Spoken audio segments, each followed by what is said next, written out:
우리에게 오늘 주시는 말씀은 창세기 4장에서 6장까지의 말씀입니다. 창세기 1장에서 3장은 하나님의 창조 이야기 그리고 인간의 타락 이야기가 전개되었습니다. 이제 4장 이야기는 타락하여 에덴 동산에서 쫓겨난 아담의 자손에 대한 이야기가 나옵니다. 아담과 하와에게 하나님께서 주신 두 자녀가 있습니다. 바로 가인과 아벨입니다. 첫째인 가인은 농사하는 자, 둘째인 아벨은 양을 치는 자로 소개되어 있습니다. 우리 4장 3절에서 5절을 함께 읽겠습니다. 세월이 지난 후에 가인은 땅의 소산으로 제물을 삼아 여호와께 드렸고 아벨은 자기도 양의 첫 새끼와 그 기름으로 드렸더니 여호와께서 아벨과 그의 제물은 받으셨으나 가인과 그의 제물을 받지 아니하신지라. 가인이 몹시 분하여 안색이 변하니.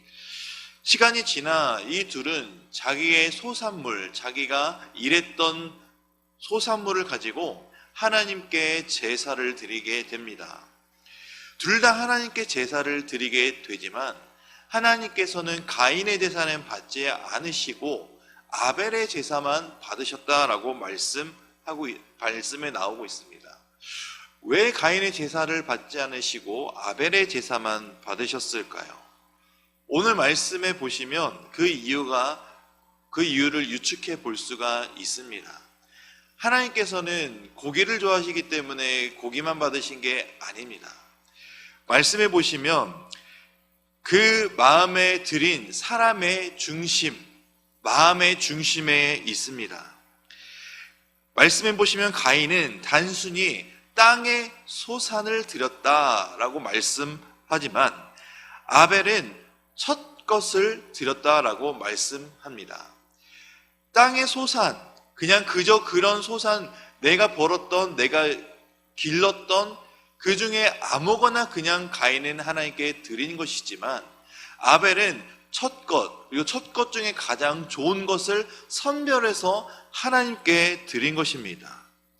이것은 하나님이 좋은 것만 받으신다는 것으로 착각하시면 안 됩니다. 오해해서는 안 됩니다. 좋은 것과 그렇지 못한 것을 보는 것이 아니라 하나님께서는 하나님께 예배하는 자의 마음의 중심을 보신다는 것입니다. 예배하는 사람의 마음이 중심이 온전히 하나님께 있는가 아니면 하나님께 온전히 드리지 못하는가의 문제입니다. 가인은 그냥저냥 습관적으로 하나님께 예배를 드렸을 수도 있습니다. 그러나 아벨의 예배는 매 순간순간 하나님께 예배를 드릴 때마다 온전한 마음, 기쁨의 마음, 정성의 마음으로 하나님께 예배를 드린 것입니다. 이것을 통해 우리가 알 수 있는 것도 있습니다. 바로 우리가 예배를 드리러 나오는 태도입니다. 우리의 마음에 하나님을 향한 온전한 마음이 있는지, 하나님을 향한 마음과 하나님을 향한 기쁨과 감사의 마음으로 우리가 주님께 예배하러 나와야 한다는 것입니다. 습관적으로 예배하는 것이 아닌 하나님을 향한 마음, 하나님께 감사하는 마음, 하나님을 경외하는 마음으로 예배하는 것이 주님께서 기쁘게 받아주시는 예배임을 우리는 이 말씀을 통해 기억해야 합니다. 결국 가인은 이 자기 예배를 받아주시지 않은 하나님의 분노를, 하나님을 향한 분노를 동생 아벨에게 향하게 되고 결국엔 첫 살인, 그것도 동생을 죽이게 됩니다. 이제 16절에서 24절까지 이제 가인의 족보가 이어집니다. 이 가인의 족보는 그 인간의 속에 어떤 것을 볼 수가 있느냐? 자기 중심적인 자세와 인간의 잔혹성밖에 보이지 않는 가인의 족보를 볼 수가 있습니다. 그러나 하나님은 아벨을 대신해서 아담과 하와에게 셋이라는 또 다른 자녀를 주십니다.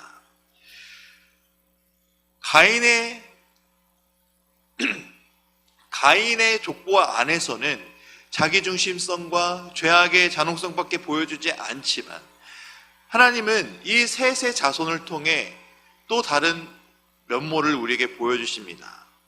하나님의 자녀들은 하나님을 예배하는 것, 그것을 우리가 이 셋의 자손을 통해 알 수가 있습니다.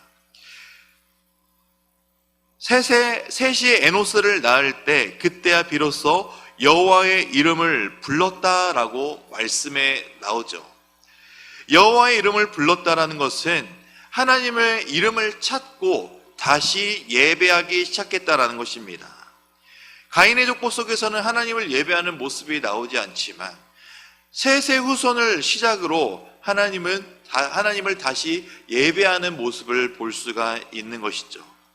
하나님의 자녀들은 하나님을 예배하는 것, 그리고 온 마음과 정성을 다해 예배해야 되는 것을 우리는 기억해야 됩니다. 5장입니다. 5장은 바로 아담의 족보, 아담의 계보라고 소개되는 제목으로 볼 수가 있습니다. 4장에서는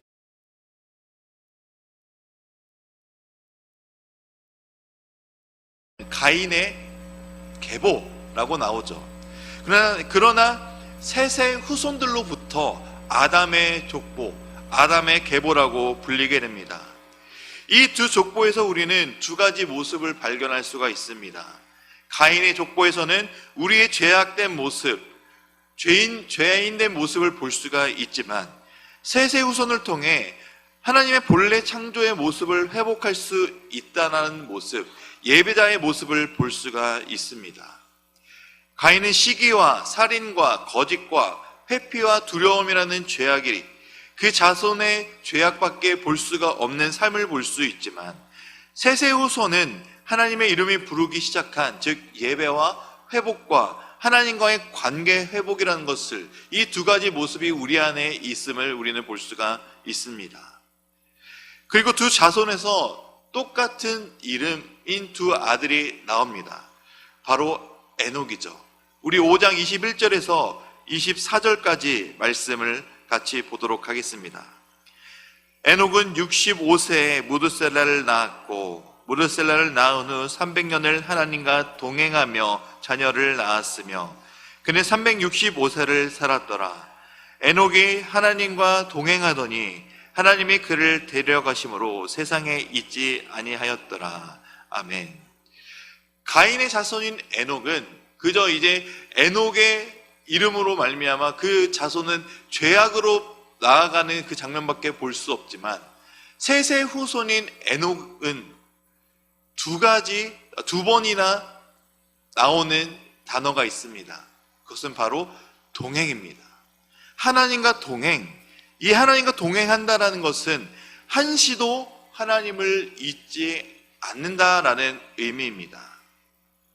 셋의 후손인 에녹은 하나님을 한시도 잊지 않는 삶, 자나 깨나 밥 먹을 때나 쉴 때나 모든 순간순간마다 하나님이 나와 함께 하신다는 것을 믿으며 하나님 앞에서 살아가는 이 동행하는 삶을 살았기 때문에 그의 삶은 죽음을 보지 않았던 삶, 하나님이 그를 천국으로 올려보낸 삶을 살아간 것입니다.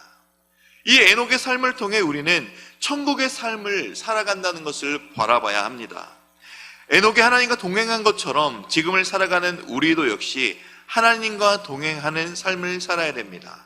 하나님과 함께 걸어가는 삶이 우리의 가장 큰 기쁨이 되는 삶인 것을 기억해야 합니다. 하나님이 기뻐하시는 삶은 바로 에녹과 같이 하나님 안에 거하는 삶, 하나님과 함께 걸어가는 삶인 것을 기억하시기 바랍니다. 6장입니다. 하나님이 아담과 하와에게 명령하신 1장에서 명령하신 명령은 생육하고 번성하라 였습니다. 6장에서 생육하고 번성하라는 이 명령이 이루어져 감을 볼 수가 있습니다. 1절 말씀해 보시면 바로 사람들이 번성하기 시작했다라고 나오고 있죠. 그러나 이런 하나님의 명령이 지켜지고 있지만 반면에 그만큼 악이 세상을 가득 채웠습니다. 1장에서 세상을 창조하시고 보시기에 좋았다라고 말씀하신 하나님께서 이 6장에 들어서 죄악이 가득한 세상을 보시고 하나님께서 사람을 지으셨음을 한탄하셨습니다. 후회하셨습니다. 사람의 생각과 모든 계획이 악할 뿐임을 보시고 또 사람을 지으심을 후회하신 모습, 그리고 그 후회하신 모습이 결국엔 심판으로 드러나게 됩니다. 이것은 하나님이 바로 얼마나 죄를 미워하시는지를 볼 수가 있는 것이고, 죄의 값은 반드시 하나님의 심판을 받게 된다는 것을 말씀을 통해 우리에게 알려주시는 대목이기도 합니다.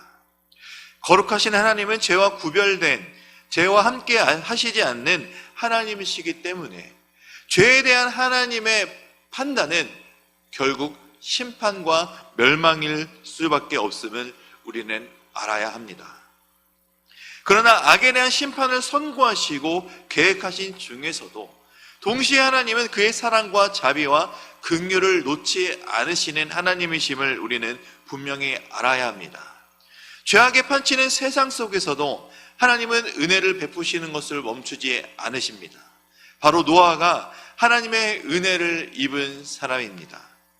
심판의 선언 중에서도 하나님은 하나님의 사람을 찾으시며 하나님과 동행하는 자에게 은혜를 베푸시고 또 구원을 이루도록 인도하시는 긍휼의 하나님임을 우리는 기억해야 됩니다. 죄악이 가득한 세상을 살아가지만 우리는 이 죄악된 세상 속에서 하나님과 동행하며 하나님을 예배하며 하나님 안에 살아가는 삶이 우리에게 허락된 가장 복된 삶임을 기억하시며 믿으시기 바랍니다. 이제 창세기 4장에서 6장까지의 말씀을 보도록 하겠습니다. 주의 말씀은 내 발의 등이요 내 길의 빛이니이다. 아멘.